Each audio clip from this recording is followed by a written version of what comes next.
Hello everyone, this is Govind Kumar. Welcome back. आप सभी का बहुत बहुत स्वागत है। आज हम लोग कुछ स्पेशल टॉपिक पर विचार करेंगे और वो बहुत ही आसान टॉपिक है। ये टॉपिक है टेंस एंड टाइम,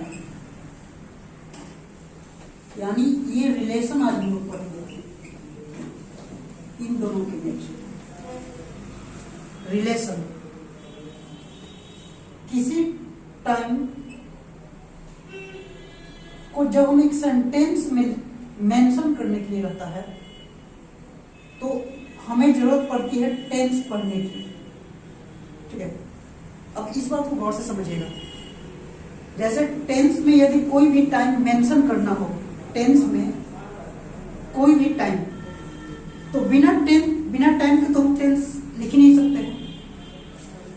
जैसे किसी भी सेंटेंस में जो टाइम दिया हुआ है, इस टाइम के अकॉर्डिंग ही हम मेन वर्ब का यूज करते हैं किसी भी सेंटेंस में। ठीक है, और इस मेन वर्ब को हम फिर सब्जेक्ट से तुलना करते हैं कि इन दोनों में क्या संबंध है। ठीक है, तो आप ऐसे समझ लीजिए कि जो हम आज पढ़ाने वाले हैं, बताने वाले हैं, वो टॉपिक मेरा क्या रहेगा? वो टॉपिक रहेगा कि टाइम टेंस तो रहेगा ही रहेगा, साथ साथ उसको हम बोल सकते हैं सब्जेक्ट वर्ब एग्रीमेंट। ये मेरा आज का टॉपिक है, सब्जेक्ट वर्ब एग्रीमेंट। अब इस चीज को समझिएगा।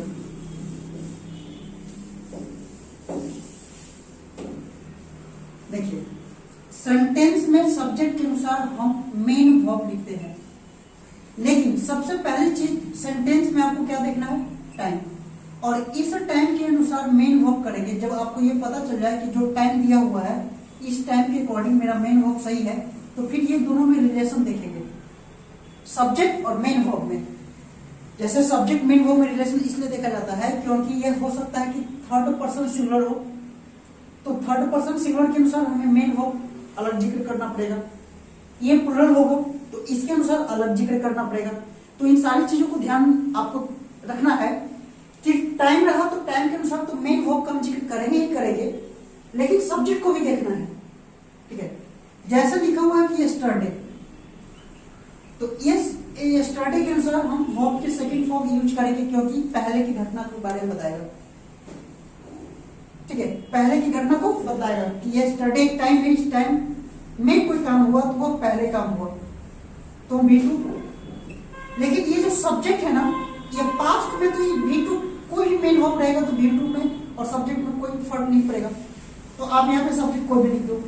लेकिन अगर प्रेजेंट में या प्रेजेंट कंटिन्यूअस की बात करें, कोई टाइम दे दिया जाए, जैसे नाउ के अकॉर्डिंग यदि हम मेन वर्ब जिक्र करेंगे, इसके साथ कोई हेल्पिंग वर्ब भी रहा, तब आपको सब्जेक्ट भी लिखना पड़ जाएगा।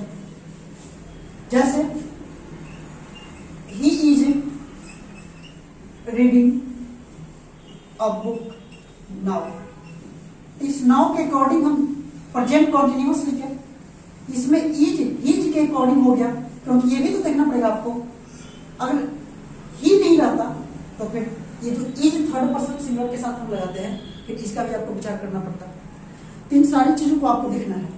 ठीक है, तो इसमें देखिए सबसे पहले हम लोग को क्या पढ़ना है?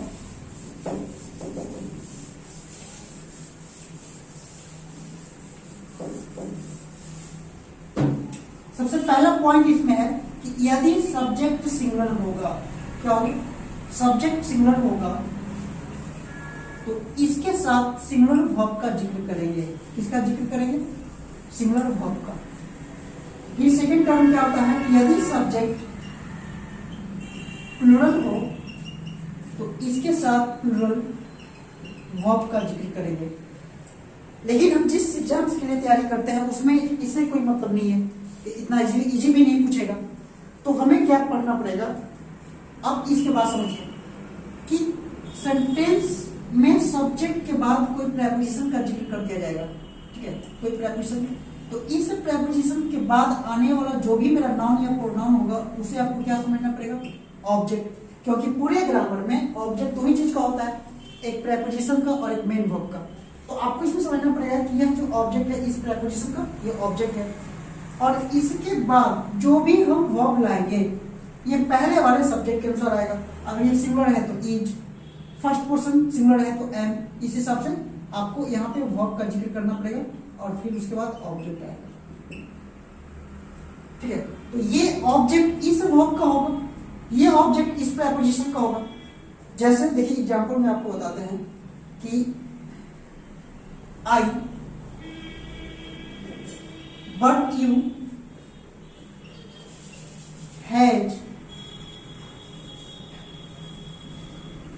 एम आर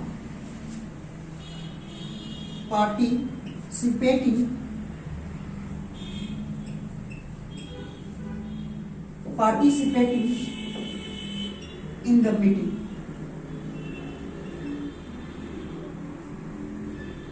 ये लिखा हुआ है।